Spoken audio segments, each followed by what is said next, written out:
A great deal that the society can and must do if the Negro is to gain the economic security that he needs. Now, one of the answers, it seems to me, is a guaranteed annual income, a guaranteed minimum income for all people and for all families of our country. It seems to me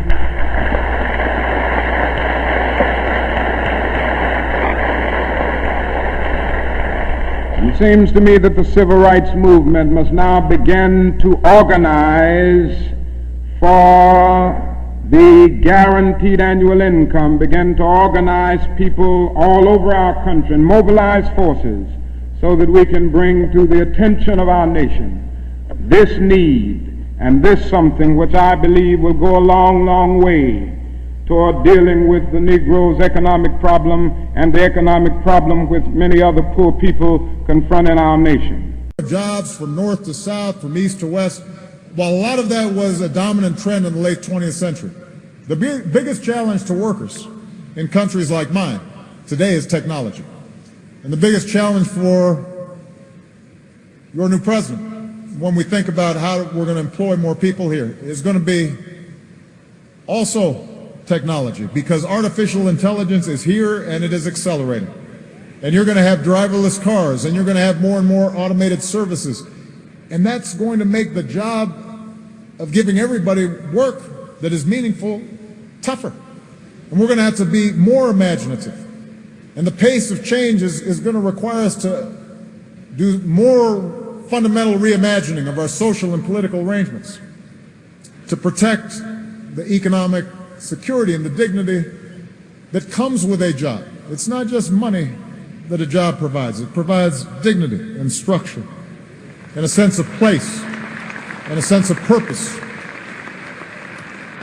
And so we're going to have to consider new ways of thinking about these problems, like a universal income, review of our work week, how we retrain our young people. He took on the entire political establishment, he took on the economic establishment, and he fought racism every step of the way.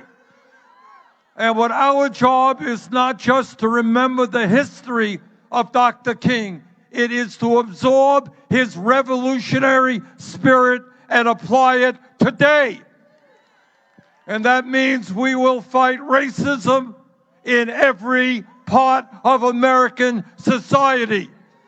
We will tell Republican governors they will not suppress the vote.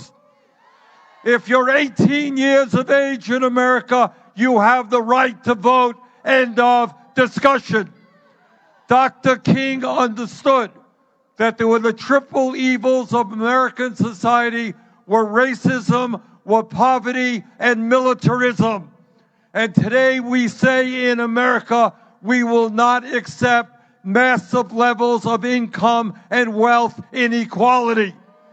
We will not have a system where 3 people own more wealth than the bottom half of American society, while 500,000 Americans sleep out on the streets of our country today. We will not have a system where we are the only major country on earth not to guarantee health care to all people.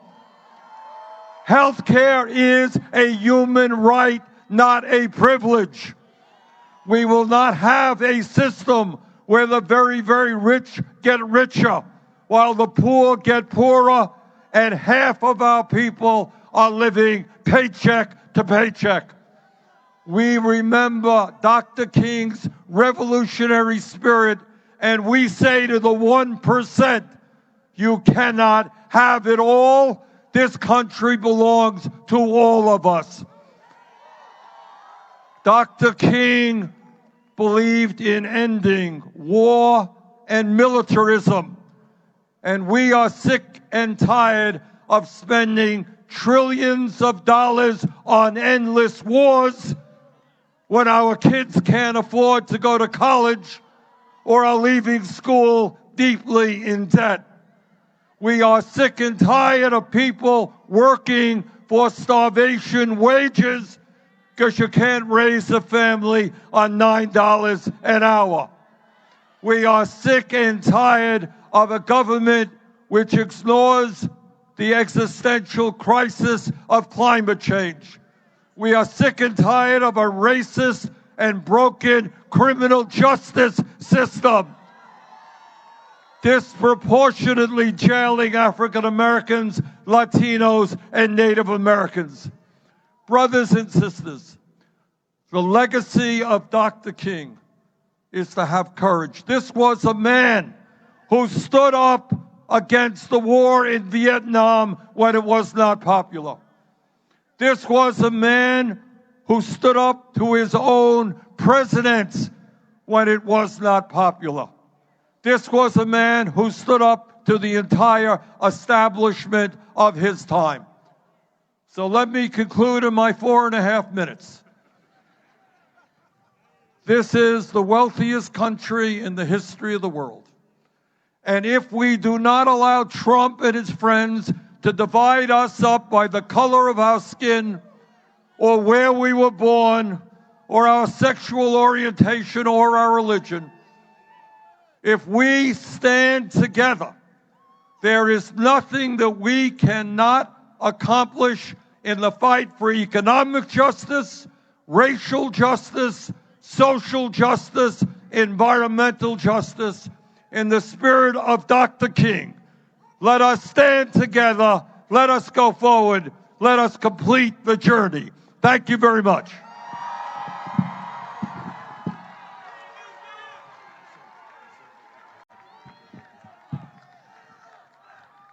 And Senator Sanders didn't even mention how his clock watch has stopped this morning due to the cold. Ladies and gentlemen, please welcome now to the podium the former Vice President of these United States of America, Joe Biden.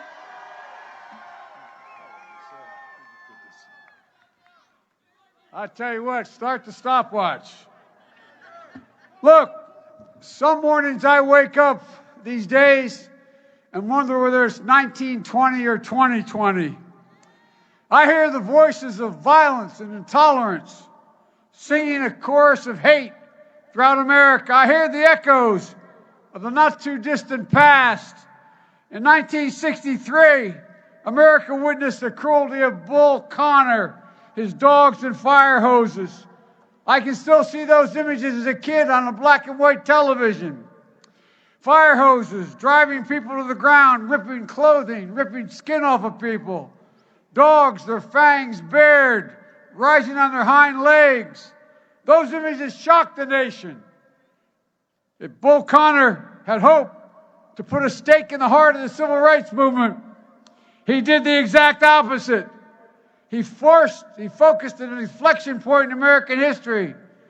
America began to bend toward the moral arc of the universe, toward justice. We ended up with the '64 Civil Rights Act. We later had the Voting Rights Act. Dr. King called it the second emancipation. Dr. King was one of only two political heroes of mine. He and Robert Kennedy. His rightful place is alongside the founders of this nation. There's still giants, though, walking among us. I know no man of more courage than Congressman John Lewis. When I see him, I can't but help think, I haven't done enough. We haven't done enough. John Lewis reminds us, we don't celebrate Dr. King just for his dream. We celebrate him for the sacrifices, the hard work, and the determination, and above all, for his action. One of the lessons from that moment was the transformative change in our country. Sometimes progress runs fastest when we're at our lowest point. Sometimes those who fan the flames of hate bring forth the next great wave of progress. The Bull Connors of the day don't stand in the streets with fire hoses and dogs. They wear nice suits. They wield their power, rolling back rights, punishing the poor, denying access to health care, quality education, turning away refugees and asylum seekers. Today, it's not fire hoses.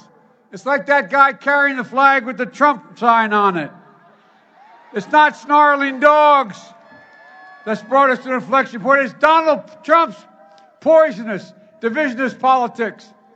We have a tremendous opportunity to take the next great step forward in racial justice, criminal justice, domestic justice, environmental justice. Folks, we have a chance to rip out the systemic roots of racism in this country. To paraphrase Dr. King, we have guided missiles, but we have misguided men leading this nation. So don't. If you don't like what's going on in this country, you only have one thing to do: work. And don't stop working until November the 3rd. Together we can and will win. I know what it takes to protect voting rights in this country. I did in the Senate. I know what it takes to pass health care in this country. I did it with Barack, and we need to build on it now. Folks, I'm proud of the steps President Obama and I took to reduce federal prison populations. Now we need to go further. No mandatory minimums, end to private prisons, fund drug courts, bail reform, job training, and so much more. I know many of you become disheartened. It seems like we're on the verge of so much progress just a few years ago, and now so much we've gained is under attack. Ladies and gentlemen, we're in the battle for the soul of this nation. In 2009, I was standing on a platform in January in a city of my city that had been burned to the ground earlier in '68, waiting for a black man to pick me up from Philadelphia and take a train ride to Washington, D.C. to be inaugurated as President and Vice President of the United States of America. Folks, between America, the American ideal, we have created, so allegedly, all men are created equal. There's a harsh reality that racism has long torn us apart. Ladies and gentlemen, hate never goes away, it only hides. Give it oxygen as Trump has done, and it comes back. I also know, in the words of James Cleveland, I don't feel no ways tired. We don't feel no ways tired. We've come too far. We have from where we started. Nobody told me the road would be easy. And I don't believe he brought me this far to stop now. God bless you all, and may God protect our troops. Let's take back this country now.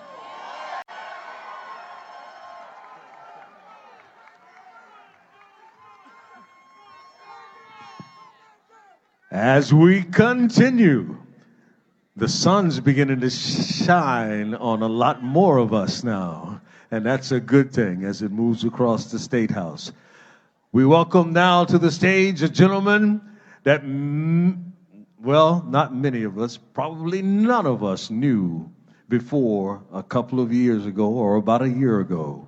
But a gentleman whom almost everyone in South Carolina now knows. Please welcome Mr. Tom Steyer.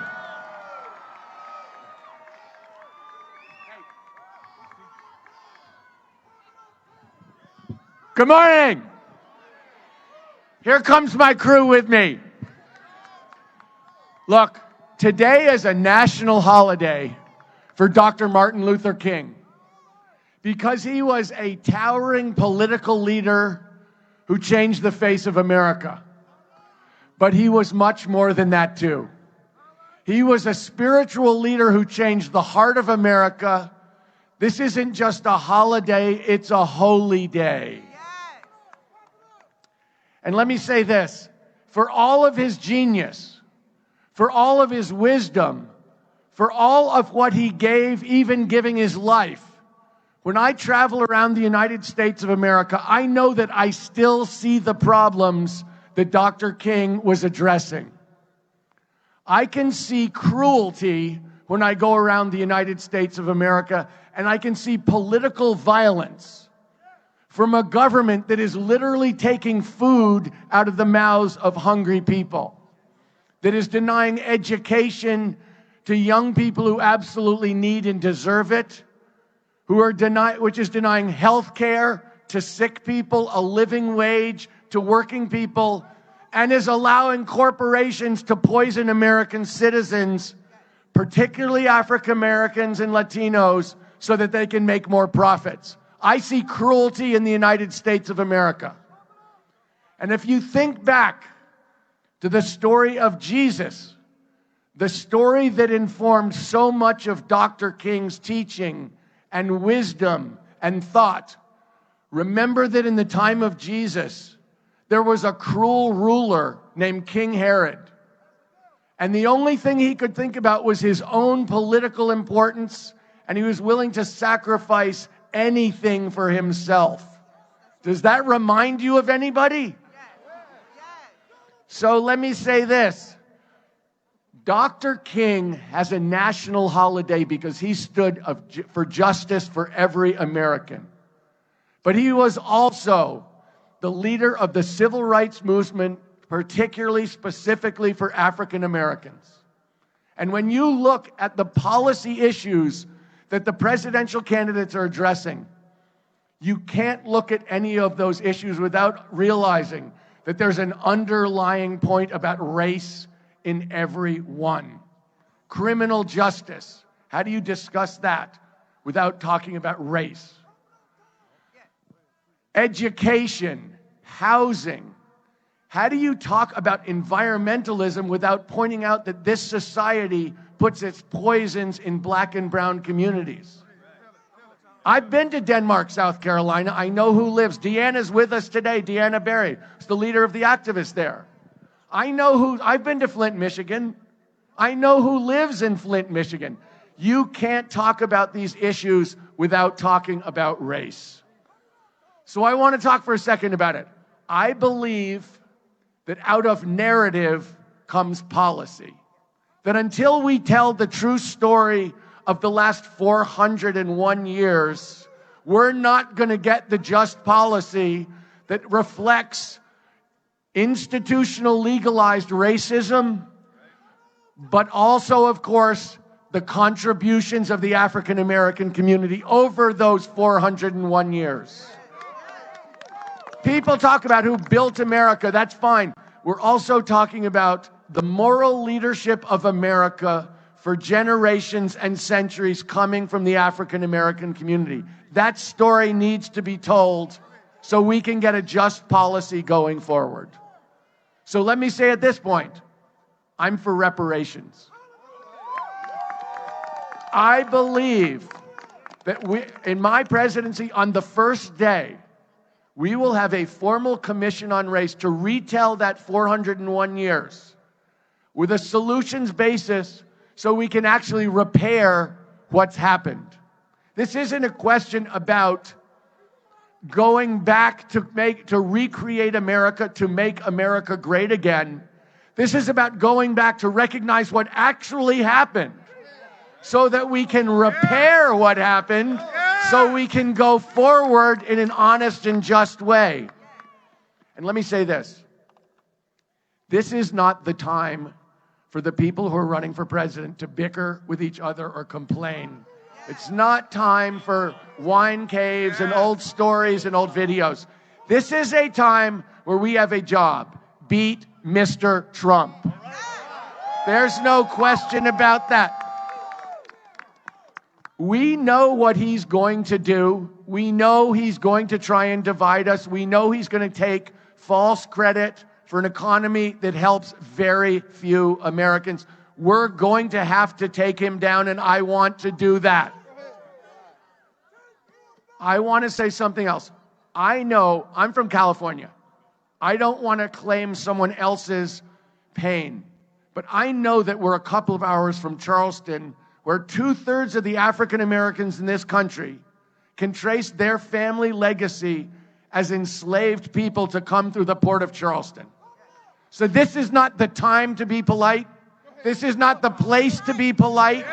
This is the time to tell the truth about where we are and turn the page on 40 years of cruelty from Republicans towards the people of the United States. James Baldwin said, "Not everything that is faced can be fixed, but until you face something, you definitely can't fix it."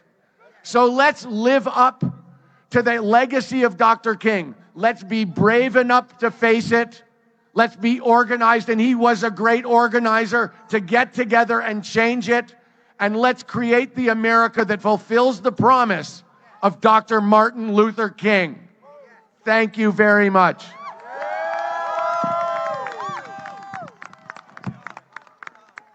Let's give Mr. Steyer another round of applause. And as we move forward, it's time to show a little, I guess, equality here on the stage as the ladies who are running for president of these United States come to make their presentations. We would like first to introduce to you and have you give a warm South Carolina welcome to Senator Elizabeth Warren.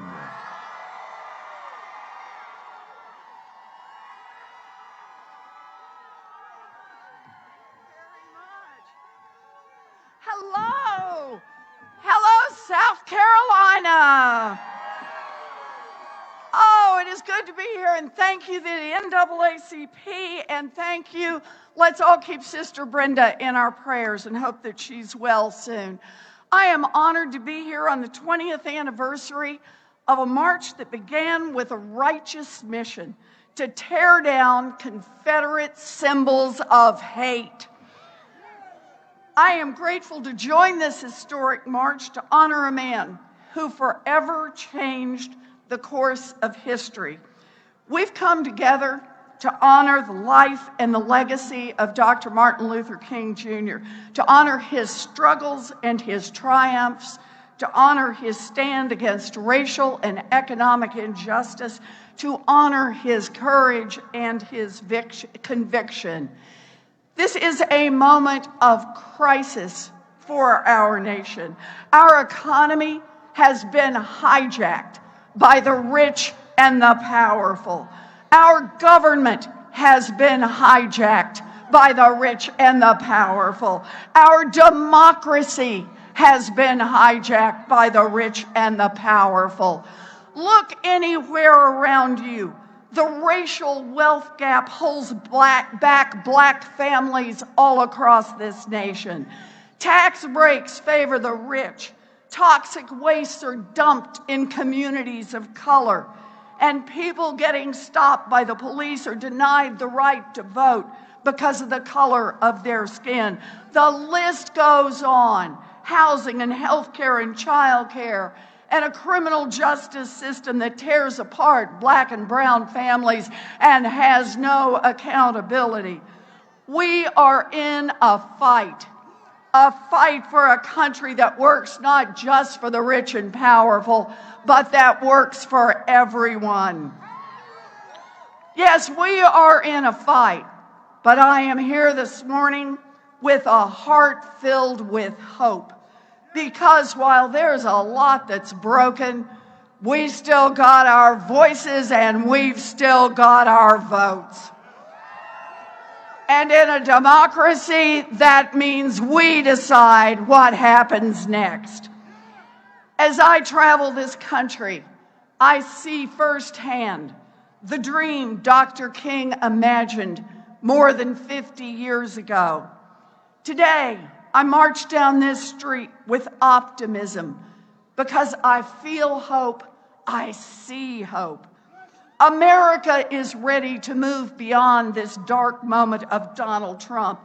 America is ready not to go back to an old system of racism and economic injustice that was broken long before Donald Trump showed up. America is ready to go forward, to write the next chapter of our history. The next chapter, that will be an America where health care is a basic human right. That will be an America where safe and affordable housing is available and no one sleeps on the streets. That will be an America where young people trying to get an education don't get crushed by student loan debt. That will be an America where Black entrepreneurs will get the same access to funding as white entrepreneurs so their businesses can grow and flourish. That will be an America where Black mothers are not at greater risk of death simply because they are Black. That will be an America where a run-in with law enforcement doesn't cost you your life because of the color of your skin. And that will be an America where every child, Black or white, rich or poor, has access to a first-rate education, and where the school-to-prison pipeline is nothing more than a footnote in an old history book. And here is the best news, that America is within our reach. I'm running for president because I believe the only way we can reach that America is to stay in this fight, side by side, make each other's fights our own. You know, I grew up out in Oklahoma and my daddy ended up as a janitor, but his baby daughter got the chance to be a public school teacher, to be a college professor, to be a United States Senator, to be a candidate for President of the United States of America. I am grateful, deeply grateful, and I am determined. I will fight my heart out so that every person gets a real chance in this life, a chance to build something solid. I know this is a hard battle, and I know many people think we can't win, but I am reminded of Luke 18 and the parable of the persistent widow. You remember her? She went back time after time to insist on justice. She didn't give up. She was a fighter. Jesus told his disciples they should always pray and they should never give up on their fight for righteousness. The Lord calls us to action. The Lord calls us to this fight. And like the persistent widow who won her fight even in an unjust world, I believe that if we work together, if we pray together, and yes, if we persist together, we will overcome. It is a great honor to share this day of remembrance of Dr. King with you. So thank you, and please keep me in your prayers. Thank you. We're going to do this. Thank you. Thank you. Thank you. God bless you. Congresswoman Tulsi Gabbard. Good afternoon and aloha.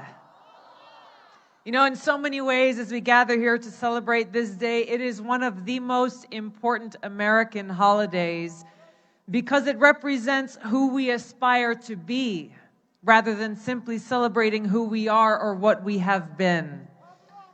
Dr. King's legacy is one of love. Love for and service to God and to all of God's children.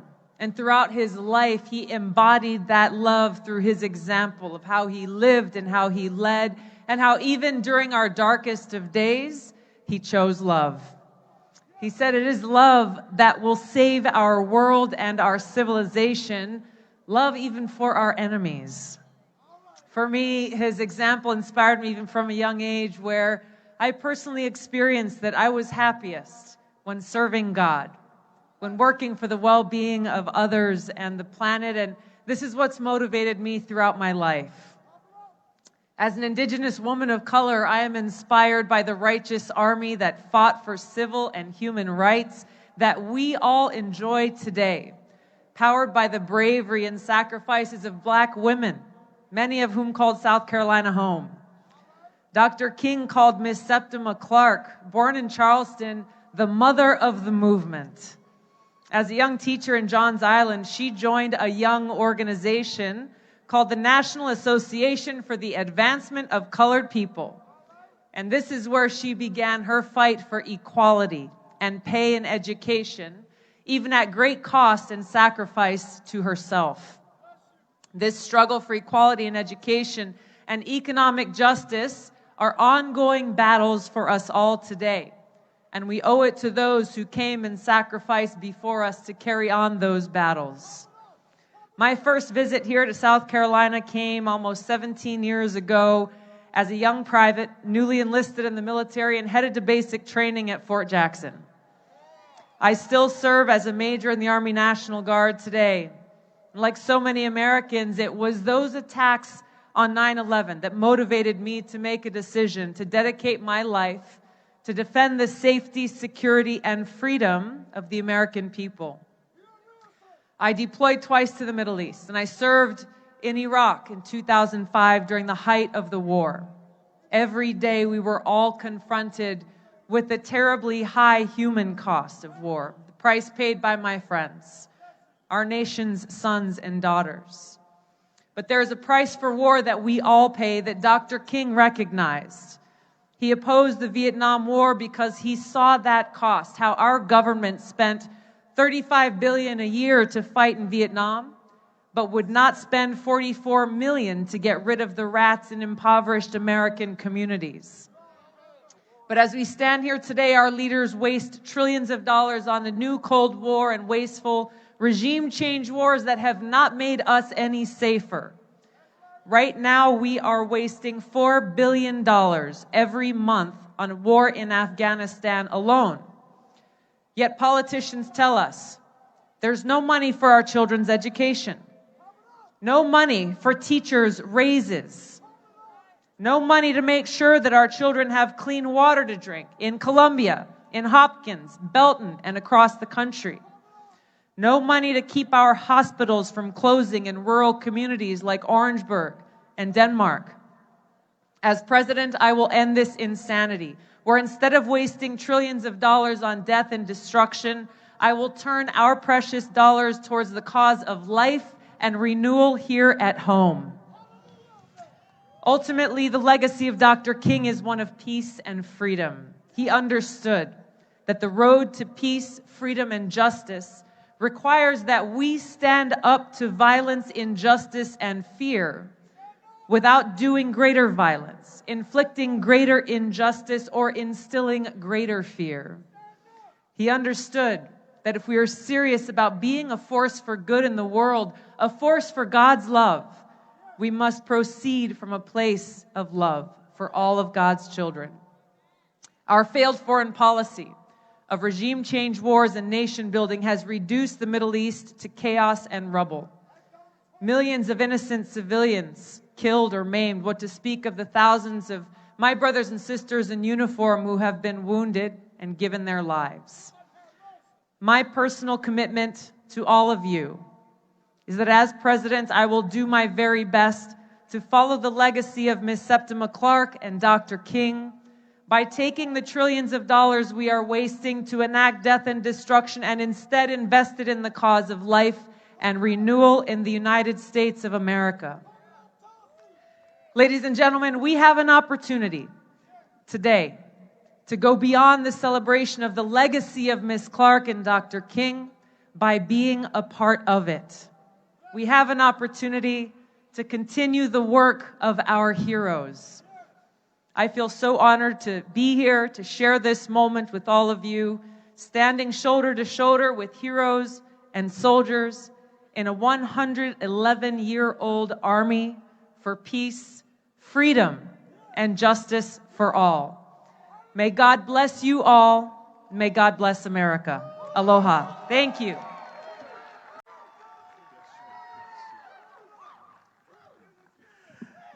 And for those of you looking to visit the great state of Hawaii anytime soon, they have one of those visitor booths set up in the back there, and Congresswoman Gabbard will be glad to welcome you and perhaps get you some discounted hotel rooms or something like that. Moving right along with our program this afternoon, please welcome one of the other ladies running for president of these United States. Please give a warm South Carolina welcome to Senator Amy Klobuchar. Thank you. Wow, that sun is coming our way. So I think this is a balmy day.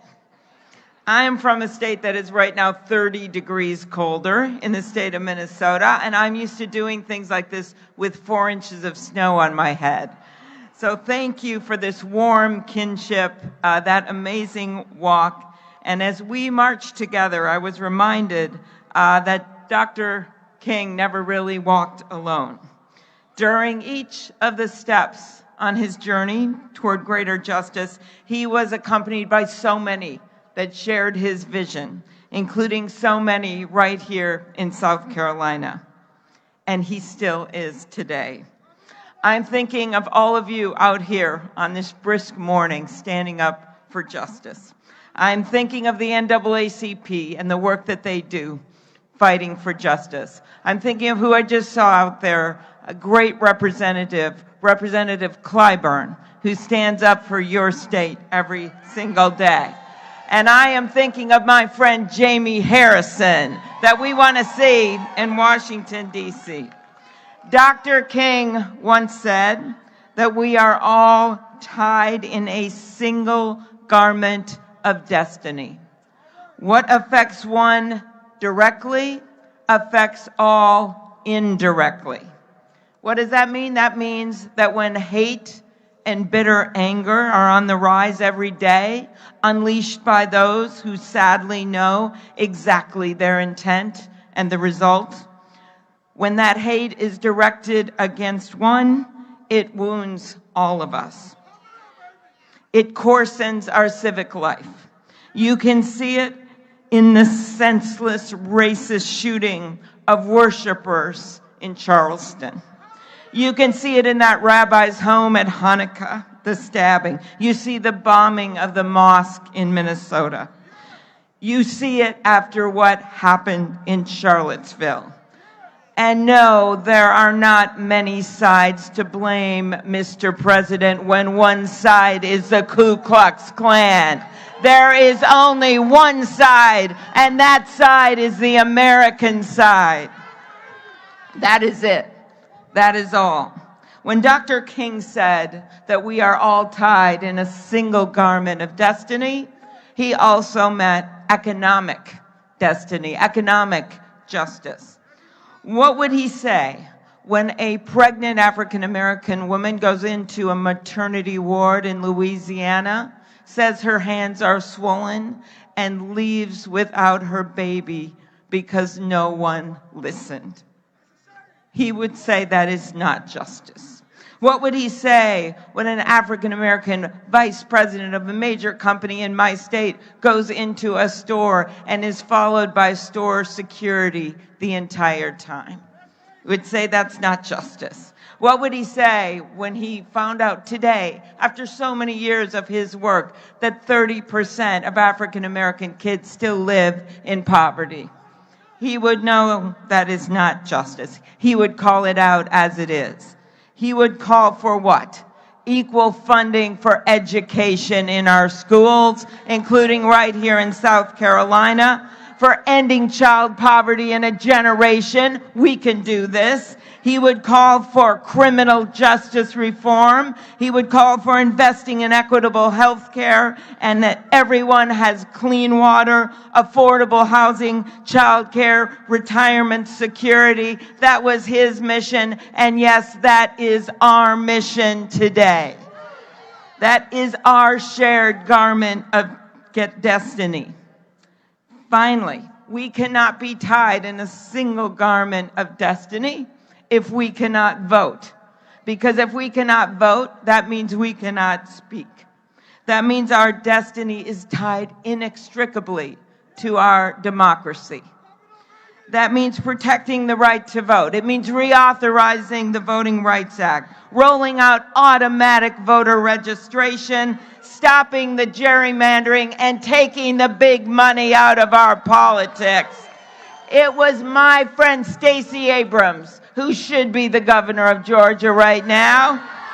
It was Stacey Abrams who said it best. She said, if you don't go to a church or a synagogue or a mosque or a temple for a few years or a few months, you do not lose your right to worship under the Constitution. If you don't go to a meeting like this every month or every year, you don't lose your right to assemble under the Constitution. And if you don't vote for a few years when you voted your entire life, you should not show up at the voting booth and find out that you have purged from the list and that you have lost your right to vote. That is not right under our Constitution. That is not right. I come from a humble background. My grandpa was an iron ore miner. He worked 1,500 feet underground in the mines in northern Minnesota. He saved money in a coffee can in the basement with my grandma to send my dad to a 2-year community college. My dad went on to become a newspaperman. My mom grew up in Milwaukee, also poor. She moved to Minnesota and she taught 2nd grade until she was 70 years old. And I stand before you today as a granddaughter of an iron ore miner, as a daughter of a teacher and a newspaperman, as the first woman elected to the U.S. Senate from the state of Minnesota, and a candidate for President of the United States. That is a country of shared dreams, that no matter where you come from, or what the color of your skin is, or who you know, or how much money you have, or where you worship, or who you love, that you can make it in the United States of America. That is the shared dream that Dr. King stood for. So I'm going to be leaving here tonight. I'm going to leave to go back to Washington, D.C., to do my constitutional duty. And I need you to keep the warmth going here for us in South Carolina.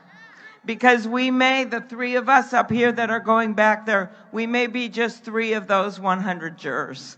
But we know we represent all of you.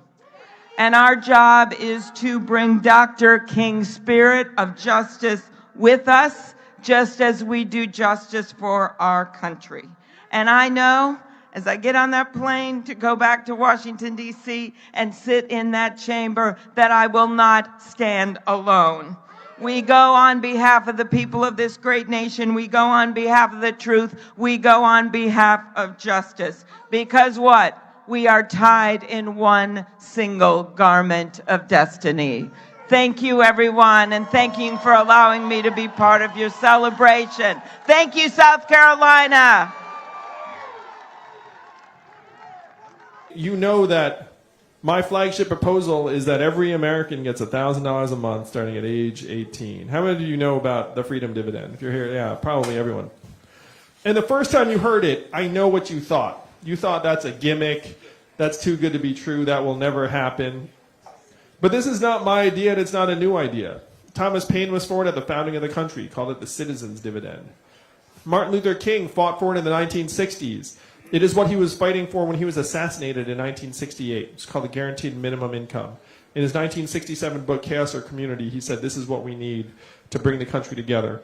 I had the privilege of sitting with Martin Luther King's son in Atlanta. And he told me that this is what Dad was fighting for when he was killed. And my first reaction was, I can't believe you just called Martin Luther King Dad. But then you realize he is your dad, because you're Martin Luther King III. I'm just like, wow, that's incredible. 1,000 economists endorsed it in the 60s. It passed the U.S. House of Representatives twice in 1971 under Richard Nixon. Family Assistance Plan came this close to being law. And then 11 years later, one state passed a dividend where now everyone in that state gets between $1,000 and $2,000 a year, no questions asked. And what state is that? Alaska. And how do they pay for it? Oil. And what is the oil of the 21st century? technology, AI, software, self-driving cars and trucks. A study just came out that said that our data is now worth more than oil. How many of you saw that study? How many of you have access to a Netflix password? There's a documentary called The Great Hack, and it includes that study. How many of you got your data check in the mail last month? We laugh, but where did the data checks go if there's so much value being generated? Facebook, Amazon, Google, the mega tech companies that are paying zero or near zero in taxes. Do you see how it's happening, Exeter? This is your job to change it, to make sure that the Amazons of the world pay their fair share. $1 trillion tech company paid zero in taxes. How is that possible? How do they pay less in taxes than everyone here tonight? So what we have to do is we have to get our fair share of every Amazon sale, every Google search, every Facebook ad, every robot truck mile, and then put it into your hands in the form of this dividend of $1,000 a month. We generate this value. Your data is generating tens of billions of dollars worth of value. You're not seeing a dime. One argument I'm making is that our data is still ours, even if we loan it to the tech companies. Am I right? So if anyone's profiting from it, should we not participate in this? Especially because after this $1,000 a month comes into your hands, where would the money go in real life? How much of it would be spent right here in New Hampshire? Most of it, not all of it. You might get your own Netflix password. But most of it would go to car repairs you've been putting off, and daycare expenses, and Little League signups, and local nonprofits, and cultural and religious organizations. This is the trickle-up economy from our people, our families, and our communities up. This is how we make it so that everyone's included in the 21st century gains that are being generated at almost unimaginable levels underneath our feet. And I see it. I've been there. I've been to the Googles and Amazons. I'm friends with some of the leading technologists in the world. And they tell me that they see what is coming out of the labs in artificial intelligence, and they are deeply concerned about the impact it's going to have on the rest of the country. What they say, you know how the sentence never goes? It's like, I see what's coming out of the lab, and it's going to be fine. That's not the end of that thought. I spoke to a group of 70 CEOs in New York City, and I asked, how many of you are looking at replacing back office clerical workers with AI and software? Guess how many hands went up out of 70? All 70. The fact is, you could fire any CEO who didn't have their hand up, because we know that all of their incentives are around maximizing the bottom line, and their workers aren't part of that bottom line. That is the system that we have built, and it is up to you all to change it. There is no one else. If you don't change it, it doesn't change. That's the power of New Hampshire, but that's also the responsibility you all have. And one of the reasons I love being here is that you take that responsibility and own it. You take it very, very seriously. So this $1,000 a month goes from being dramatic to necessary and inevitable as soon as you recognize the enormity of the situation we're in. And here in New Hampshire, I've been all over the state. There are many, many rural areas that feel like they're being sucked dry, truly. And you see the negative spiral that ensues. When the main street starts closing, people start leaving, property taxes, what happens to them? They start going up, because then you have to support the school, and they're looking around being like, well, not as many people around. So then you get trapped in this tough cycle because your property taxes are creeping up, and your housing stock's actually harder to sell. So this is the negative spiral that many communities here in New Hampshire are experiencing, and their kids feel like they have to leave the community or even state in order to access the opportunities that they want. That is what we have to change. We have to make it so that the economy works for us, and that we're not all inputs into the machine. And I know this on a personal level, in part because my wife is at home with our 2 boys every day, one of whom is autistic. What does her work get included at in our economic measurements every day? 0. That gets a 0. Staying home with our autistic son gets a 0. Caregiving, nurturing, volunteering, all zeros. Arts, very often a 0. Journalism, increasingly 0 or near 0. We're zeroing out many of the most important things in our lives. And this disproportionately impacts women and underrepresented minorities that the marketplace will systematically undervalue or exclude. Right now in this country, I talked to my wife about this. And we talk about universal basic income, which is the historic name for the freedom dividend, which is just everyone gets a share of the value that society is generating.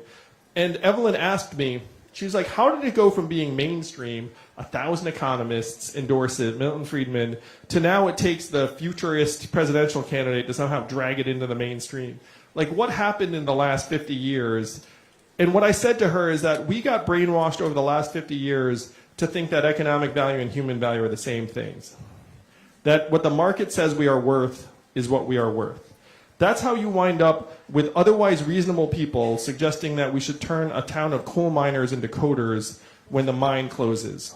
Because if the person or the town doesn't have any economic value anymore, then we stretch ourselves to ridiculous lengths to try and find some new economic purpose for them. And that's going to be a losing battle over time for us all. It's a losing battle for my autistic son. It's a losing battle for the truckers who, no matter how hard they work, cannot outcompete the robot truck that's going to hit the highway. It's even a losing battle for the accountants and lawyers who are going to be competing against software that can do that job more cheaply and efficiently and more accurately than even the hardest working human professional. This is the truth of the era we're in. Right now, we're measuring our economic success through 3 big measurements. And what are they if you turn on cable news? Like, what does it say about, like, hey, things are going great? Stock market's 1, GDP's 2, headline unemployment's the 3rd, right? So stock market prices, the bottom 80% of Americans own 8% of stock market wealth. The bottom 50% own essentially 0. If you trumpet the stock market, you're tracking the fortunes of essentially the top 20% of Americans if you're generous. It's actually more accurately like the top 5% of Americans.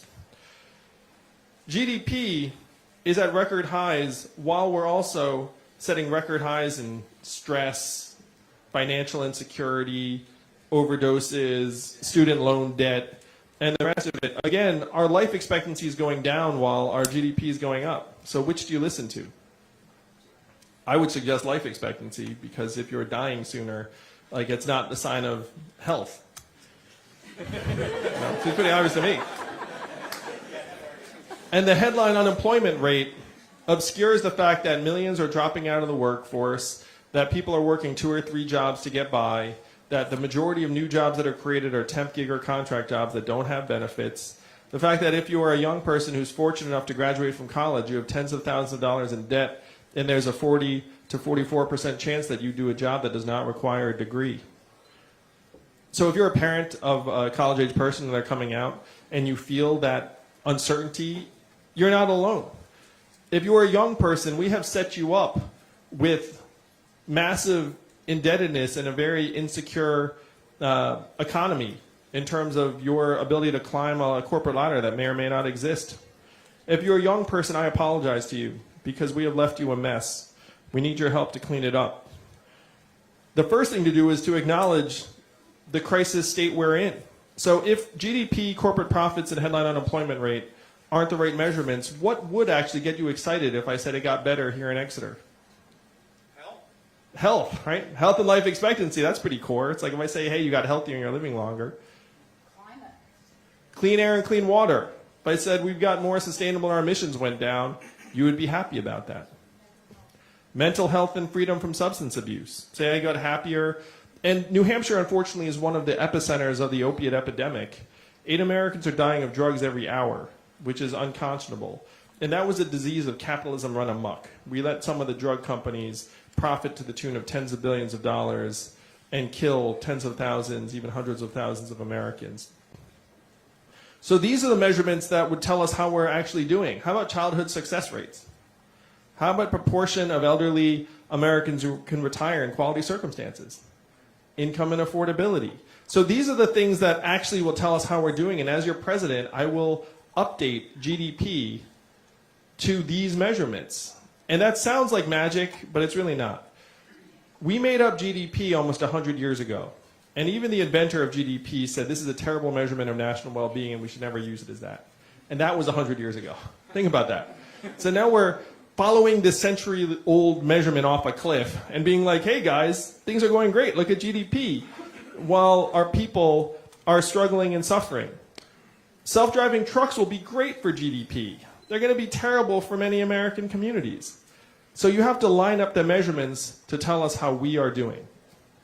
Donald Trump in 2016 said he was going to make America great again, and then what did Hillary Clinton say in response? America's already great. Remember that? I know it's been a long 3 years, Exeter. Oh, it's about to end, though. We're going to end it. Am I right?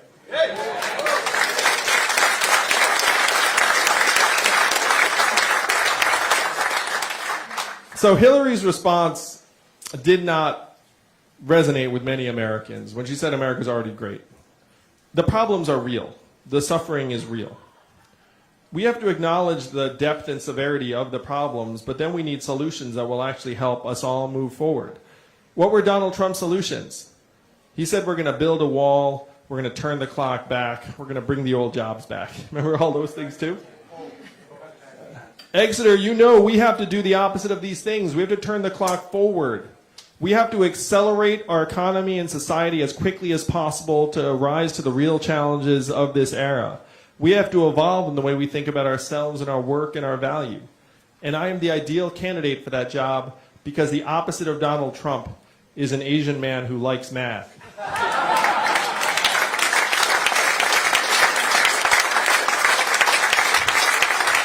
Now, most of you may not know this. Math is an acronym. What does it stand for? Make America think harder. That's right. We have to identify the real problems and adopt real solutions. I feel like this is the right place for that. I feel like Exeter is a very smart town, maybe in part because most of the time I was here, I just had my nose in a book. just trying to smarten up myself. The problems are real, and unfortunately, the Democratic Party has been acting as if Donald Trump is the source of our problems. He's actually a symptom. He's a manifestation of a deeper set of problems that we have to cure as a country. The Democratic Party, in my mind, should have had a real period of soul searching when Donald Trump won. It's like, how the heck did we lose to this guy? How the heck did tens of millions of Americans decide to head this direction? And a lot of it is that the feedback mechanism between the people in DC has broken down. Many people throughout the country don't feel like government is working for them, for us. And that's not a crazy feeling. Some of you might have that feeling too. The feedback mechanism is breaking down. The fact is that Washington, D.C. today is the richest city in our country. What do they produce? Gridlock. Unclear. Produce a lot of wealth, though, somehow. Our politicians in D.C. succeed whether we succeed or fail. And that is the feeling that is driving many people towards Donald Trump. We have to restore that feedback mechanism by saying, look, the government is going to activate resources and put them into our hands. We're going to trust our people. We're going to build the trickle-up economy. I'm a parent, like many of you. Raise your hand if you're a parent. Oh. So if you're a parent, like me, you've had this sense of unease. Maybe you've even been afraid to express it. If you were born in the United States of America in the 1940s, which some of you might have been, though, you look great. I mean, I don't know if that's true. I'm thinking about 40s. Do the math. 30s? Oh, wow, you look fantastic, sir. 1938. If you were born in the 1940s in the United States of America, there's a 93% chance that you were going to do better than your parents. That's the American dream. That's pretty strong. That's the dream that brought my parents here as immigrants. If you were born in the 1990s, which is some of you, I'm guessing, you're down to a 50-50 shot, and it's heading downward very, very quickly. That is what we have to address, New Hampshire. If you don't address that, it's going to be very, very hard to bring this country together. I am running for president not because I fantasized about being president. I'm running for president because, like many of you in this room, I'm a parent and a patriot. I have seen the future that lies ahead for our kids, and it is not something I am willing to accept, and you should not accept it either. We have to do better for them. If we do come together in this way, we can be able to look our kids in the eyes and say to them, your country loves you, your country values you, and you will be all right. And that is the message I want us to send to the rest of the country in February of this year. Thank you all very much.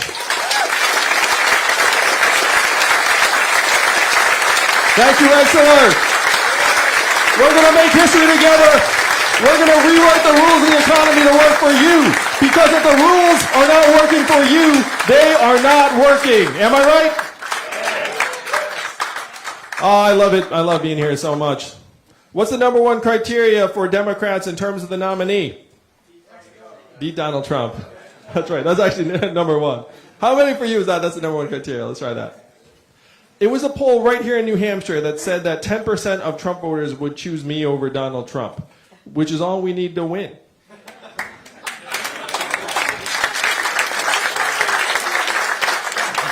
You get all the Dems and progressives together, and then you peel off independents and libertarians and 10% of Trump voters. We win this thing in a landslide.